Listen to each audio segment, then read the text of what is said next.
A paz do nosso Senhor Jesus Cristo. Eu sou Veridiana Costa e estamos aqui hoje para mais um dia de leitura. Senhor Deus e Pai, glorificado e exaltado és o teu santo nome. Muito obrigada, Pai, por mais um dia de vida. Agradeço por sua bênção e por sua proteção. Muito obrigada, Senhor, pelos teus ensinamentos, Pai.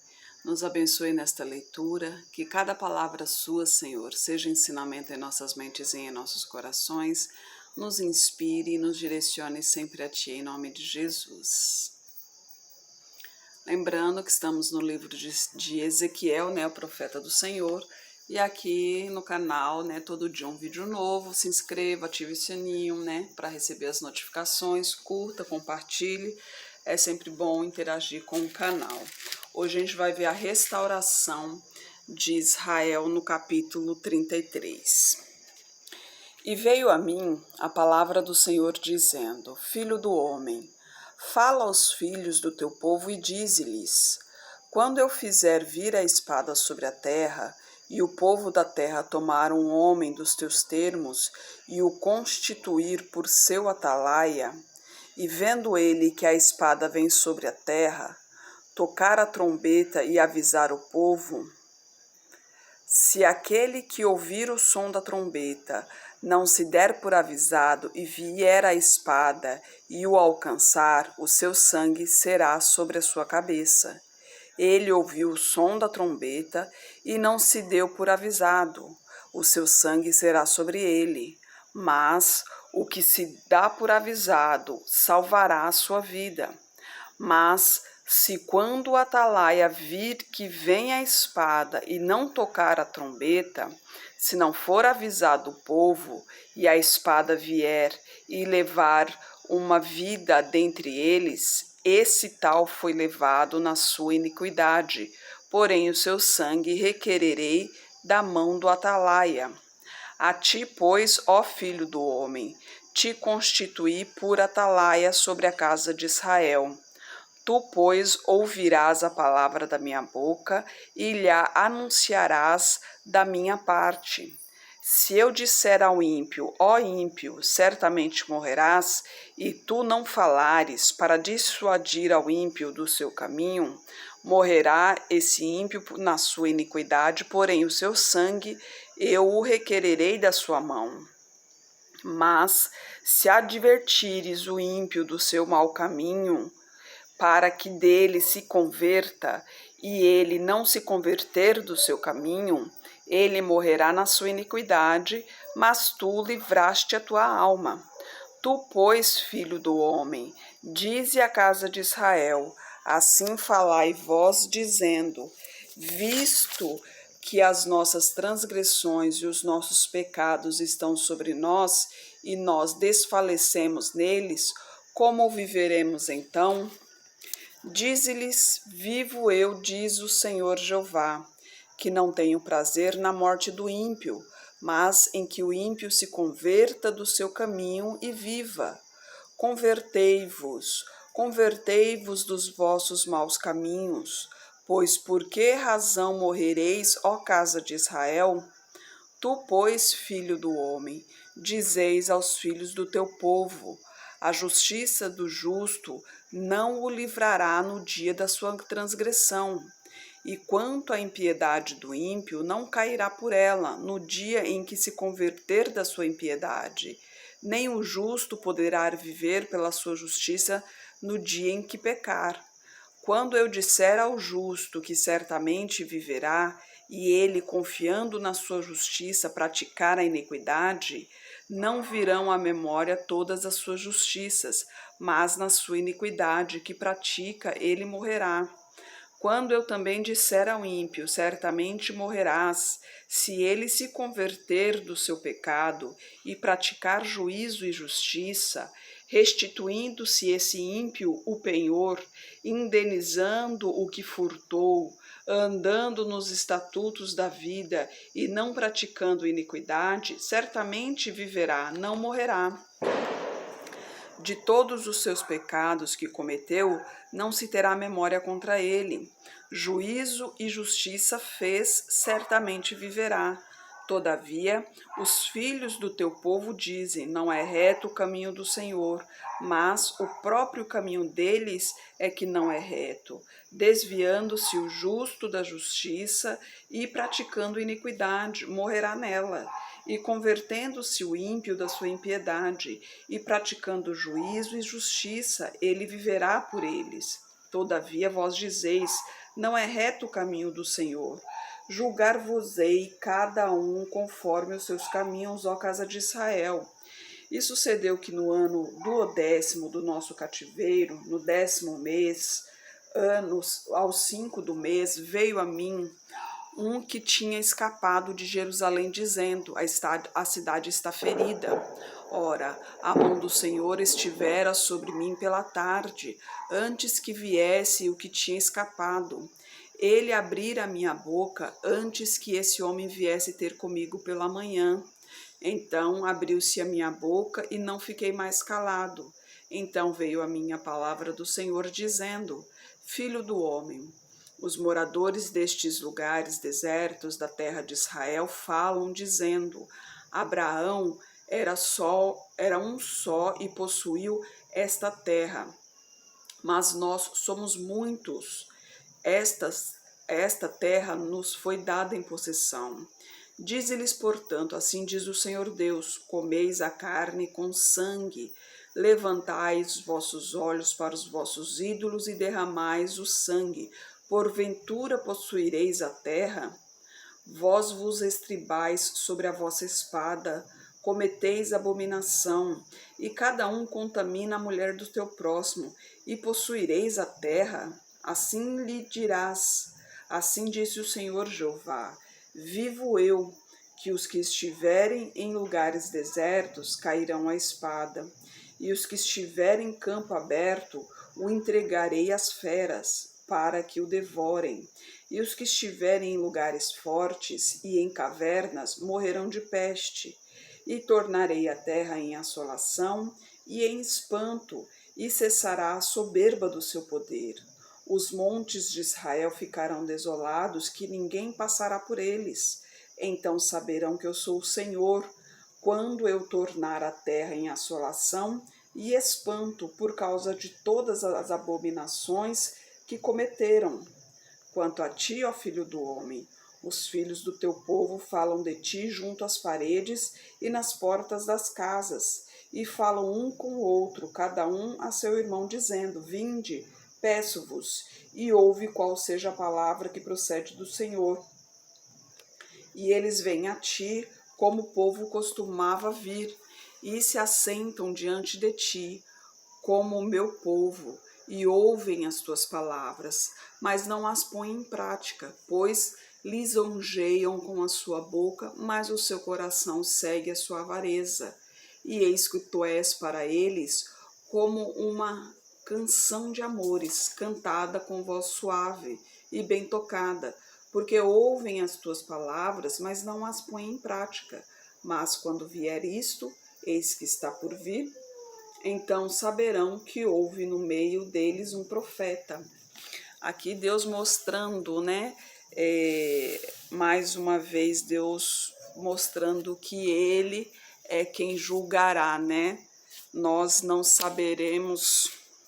sabemos quem realmente irá ao reino do Senhor, né? Como eu estava falando ontem, não adianta você ir à igreja, né? Não adianta você ir à Bíblia, ler a Bíblia, se o seu coração está impuro, porque Deus esquadrinha o coração. É o coração quem manda, né? É o que você tem ali dentro, é o teu caráter, é a tua índole que faz a diferença. Nós somos salvos pela graça do Senhor, né? Simplesmente pelo amor do Senhor. Ele nos amou primeiro. Nós não merecemos, nós não somos dignos, né? Deus nos compara a vermes, que realmente nós viemos do pó, né? E isso aqui não é nada, né? Isso aqui é carne, isso aqui apodrece, vai para a terra e apodrece, acaba, pronto, morreu, acabou. Mas a alma é vivente e a alma pertence a Ele, né? Ele nos deu fôlego de vida e se transformou em alma vivente. Então, quando morremos, a alma vivente, obviamente, volta para ele, porque pertence a ele. Então, através da graça, pela graça, nós temos a oportunidade de viver eternamente ao lado dele. Ele nos dá essa possibilidade. Agora, quem participará desse reino, somente ele pode dizer, porque é uma luta diária, porque esse mundo aqui pertence realmente ao mal, né? A nossa luta aqui é para proclamar o nome do Senhor, é para propagar cada vez mais o plano de salvação do Senhor, porque os ímpios não entendem que isso aqui é uma prisão sem muros, né? Que esse mundo aqui ele realmente é uma prisão, porque as delícias deste mundo aqui, as ilusões deste mundo aqui, acaba que ilude muita gente, né? Faz com que muita gente se engaje mais, se agrade das coisas daqui, né? E acaba se envolvendo cada vez mais com o mundo e gostando cada vez mais disso e não entende, se envolvendo mais e não entende, né, que isso aqui acaba se tornando um vício viver nesse mundo aqui, né? Porque começa a fazer isso, começa a fazer aquilo, começa a trabalhar, começa a ganhar dinheiro, começa a ver facilidades, né? Porque o dinheiro ele traz isso, ele traz facilidades, né? Quando o pessoal diz dinheiro não traz felicidade, realmente dinheiro não traz felicidade, porque a felicidade, a única felicidade quem pode nos dar é Deus, né? Somente Jesus Cristo que nos guia para essa felicidade. Mas o dinheiro ele pode nos proporcionar momentos de prazer. E aí são esses momentos de prazer que acabam iludindo as pessoas. E as pessoas se viciam nessas ilusões. E viciando nessas ilusões é o que o demônio mais gosta, porque enquanto tiver nessas ilusões, eles vão se afastando de Deus cada vez mais, porque para que eu vou procurar Deus se eu tenho uma boa situação financeira, né? Eles pensam assim. E então, o que o demônio faz? Continua injetando mais dinheiro na vida daquela pessoa. Então, tem várias maneiras que o demônio toca na vida dessa pessoa, né? Uma das coisas também tem tanto o lado positivo em relação à Terra, em relação ao planeta Terra, né? Em relação a esse mundo aqui. O lado positivo, entre aspas, né? Tem um lado financeiro, acima e o lado financeiro abaixo também, né? Em relação à pobreza, né?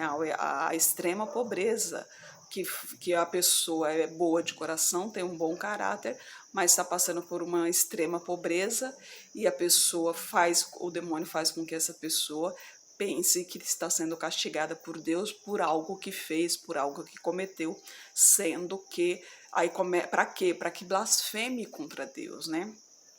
O exemplo de Jó, né? Jó tinha tudo. Ele sempre adorou a Deus, sempre foi nos caminhos do Senhor e ele tinha tudo. E Deus se admirou disso, né? Deus amava a Jó e o demônio fez o quê? Né? Ele retrucou Deus, né? Falou, mas é lógico que ele te adora, ele tem tudo, tira tudo dele para ver se ele te adora. Então Deus permitiu que fosse tirado tudo, inclusive a saúde, né? Só não permitiu que lhe tirasse a vida, mas tirou filhos, né? Tirou família, tirou amigos, tirou dinheiro, tirou tudo dele, né? Inclusive a beleza. Ele ficou cheio de lepra, né? Ficaram cracas, né? São exatamente essas palavras que foram usadas na Bíblia, cracas, né? Então aquelas crostas pelo corpo todo, que ele pegava vidro para se coçar. Ele ficou irreconhecível, com mau cheiro, e ele sempre adorando ao Senhor. E o que aconteceu? Em um momento, ele ficou se justificando a Deus, né? Até que um garoto falou para ele, você não tem que se justificar a Deus, porque Deus te conhece, Deus conhece o seu coração. Você está se justificando para Deus por quê? Aí Jó entendeu, falou, opa, não, calma aí. Ele parou, pensou, começou a refletir, falou, não, realmente, eu não tenho que se justificar para Deus, porque Deus me conhece, tudo que eu sempre tive foi Deus quem me deu. Tanto do bom, né, tudo que eu tive, tudo que eu fiz, foi Ele quem me deu. As coisas boas que fiz, foi ele que tocou no meu coração para fazer. Né, as pessoas que ajudei, foi ele que tocou no meu coração para fazer. Eu tive uma boa família, tive situação financeira muito boa, mas foi tudo ele quem me deu. Então eu não tenho que me justificar, porque realmente eu não mereci nada e ele me deu tudo. Tudo eu devo a ele. Então nada mais justo que ele tire de mim, porque foi ele quem me deu. Quando ele reconheceu que ele realmente não tinha valor nenhum, que ele realmente é um ser humano, que ele veio do pó e que tudo realmente pertence a Deus, que tudo é de Deus, ele começou a adorar novamente ao Senhor, a clamar ao Senhor, e tudo lhe foi restituído em dobro, né? Então aí sim se curou da lepra, né? Teve uma casa muito melhor do que a outra, teve muitas riquezas, né? Riquezas em dobro, vários filhos e filhas, e assim foi indo. Então, a nossa obrigação como filhos é abrir os olhos dos ímpios, abrir os olhos das pessoas que não conhecem a Deus, que não conhecem a Jesus Cristo. É levar Jesus Cristo à vida dessas pessoas que estão sendo enganadas. Elas acham, tem muitas aí que servem, né, a imagens, adoram imagens, achando que está adorando a santos, né, santos verdadeiros, e não são, ali são os demônios disfarçados, né? A Bíblia fala que Lúcifer se disfarça de anjo de luz para poder enganar as pessoas. E muita gente tem uma ideia errada da imagem, porque, não, o demônio é um ser, fede a enxofre, ele é chifrudo, que não sei o quê. Não, Lúcifer era um ser lindo, visivelmente falando, ele era um ser lindo, muito bonito. Imagina só, ele era um anjo de luz, né? Ele era um arcanjo, ele era o braço direito de Deus, ele era muito bonito. Então, e ele jamais iria aparecer para você como ele realmente é por dentro, né? Por dentro ele é totalmente obscuro, né? Por dentro é só maldade, mas a fisionomia dele é linda, maravilhosa. Se você olhar para ele, aos olhos humanos, é um galã, né? É um deus grego, como dizem, né? Já Jesus Cristo não. Jesus Cristo, como homem, a Bíblia fala que ele não era formoso aos olhos. Filho de carpinteiro, imagina só, no deserto, embaixo do sol. Naquela época não havia aparelho de barbear, não se cortava os cabelos, né? Não se faz, nem se penteava, acho que os cabelos naquela época. Então ele não era formoso à vista.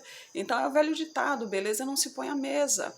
Então, tudo na vida a gente tem que refletir, tudo a gente tem que. São nas pequenas coisas, né? Nos pequenos detalhes é que mais se pega, né?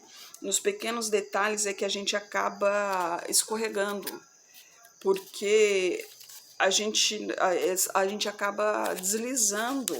A gente pensa, uma coisa é tão simples, tão simplória, e na realidade é ali que o demônio acaba pegando a gente. Por isso que a palavra de Deus diz: vigiai e orai.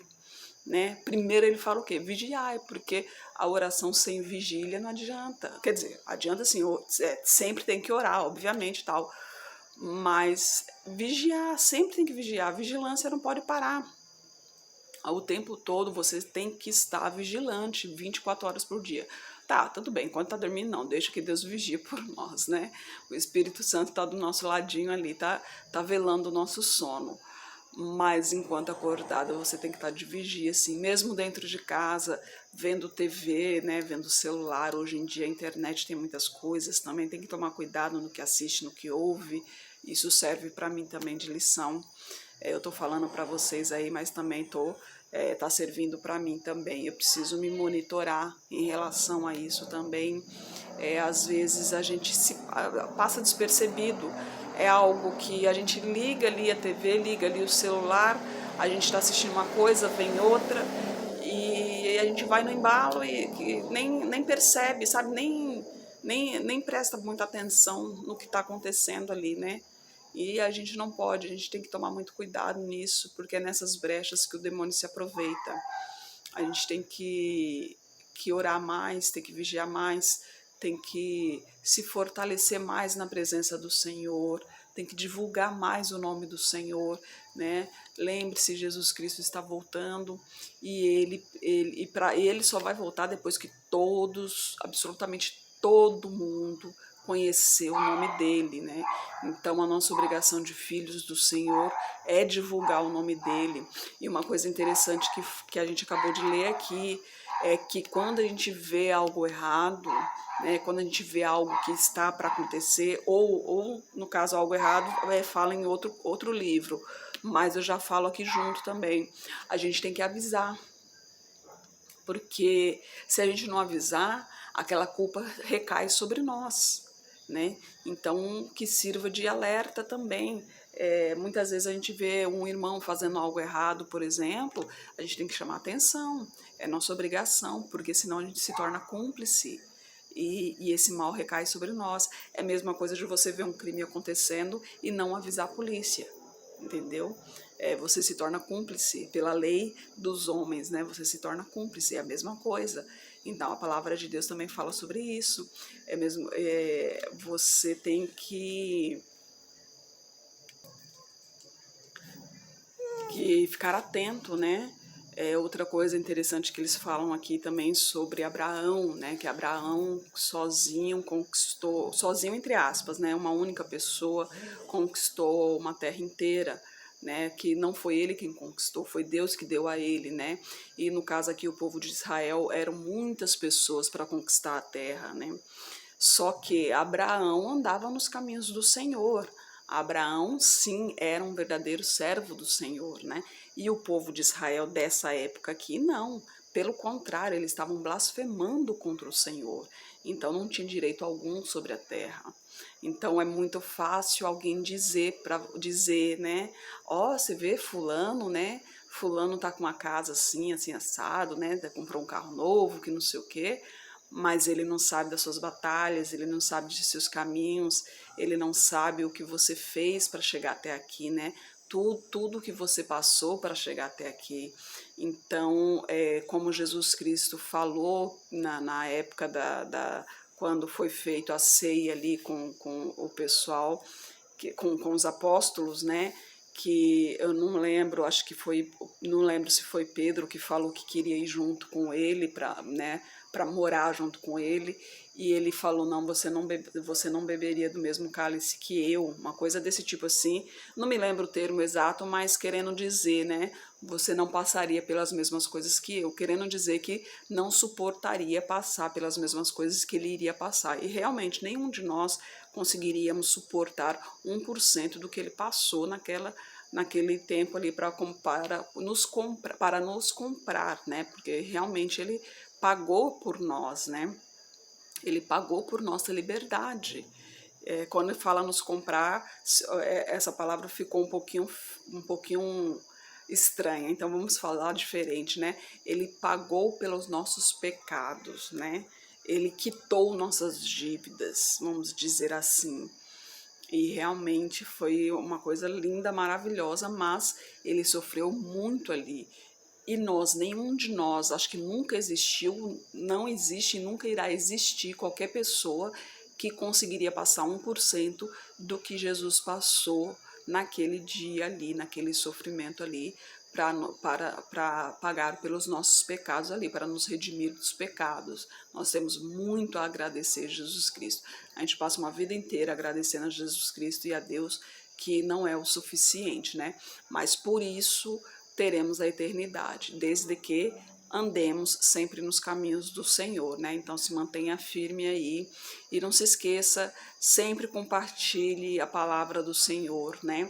Sempre compartilhe, sempre divulgue o nome do Senhor, nem que seja um versinho, né? Um versículo pequeno, alguma coisa assim, porque a palavra do Senhor sempre é bem-vinda. De repente, às vezes alguém está precisando de uma palavra amiga, de um conforto, de um consolo, e a palavra do Senhor sempre tem. Se você está em dúvida do que compartilhar, um bom verso para compartilhar é sempre em Salmos. Salmos sempre tem algum verso gostoso para compartilhar, um verso edificante que sirva de consolo, de força. Então você pode dar uma olhadinha ali, mas qualquer coisa você pesquisa ali no Google também, né? Versos edificantes na Bíblia, que aí ele te dá umas sugestões também. Senhor Deus e Pai, glorificado e exaltado és o teu santo nome. Muito obrigada, Pai, por tuas palavras, por tuas mensagens, Pai. Peço a Ti, continue nos guiando, nos abençoando, nos protegendo, Pai. Continue nos ensinando, Senhor. Peço a Ti que esteja com essa pessoa que está orando comigo, Pai. Manifeste o Teu poder na vida dela, Pai. Arranque todo o mal que está na vida dela, Senhor. Quebre toda amarração, Pai, que está direcionada a ela, Pai. Purifique-a de tudo que não lhe pertence, Senhor. Toque em sua vida, Pai. Toque em suas finanças, toque em sua saúde, toque em sua vida emocional, Pai. Peço a Ti por toda a minha parentela, por toda a parentela de meu esposo. Derrama a Tua unção sobre cada um deles, Pai. Manifeste o Teu poder na vida de cada um, Senhor. Traga todos para o seu caminho, Pai. Peço a Ti pelos nossos governantes, pelas nossas autoridades, que o Senhor esteja direcionando cada um deles de acordo à Tua vontade, Pai. Peço pelos Teus filhos, Pai. Necessitamos de Ti, Senhor. Necessitamos de Tua sabedoria, Pai. Necessitamos de mais intimidade contigo, Pai. Necessitamos de Tua direção, Senhor. Por favor, nos capacite cada vez mais para proclamarmos o Teu Evangelho, Pai. É o que eu oro em nome de Jesus. Amém. E que Jesus Cristo esteja em seu coração e que Deus abençoe.